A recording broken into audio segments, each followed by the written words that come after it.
Maraming kasalanan ang hindi pinapatawad ng Diyos pagka inuulit-ulit mo at sinasadya. Yung ayaw mo nang bitawan, ayaw mo nang magbago, kahit anong kasalanan yun, hindi ka napapatawarin kasi ayaw mo nang bitawan, ayaw mo nang magbago Pakinggan mo sa Gis 26 ng Ebre.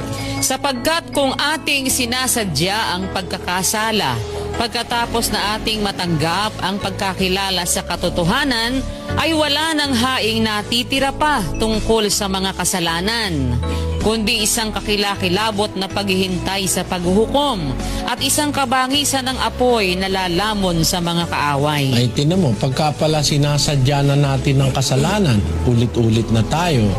Lasing ka ng Lunes, Martes, lasing ka, Miyerkules, 10 linggo, 10 buwan, 10 taon, 20 taon, lasenggo ka. Ay, nako. Kahit paglalasing lang, hindi ka patatawarin ng Diyos kung hindi ka na nagbabago. Ganun yun.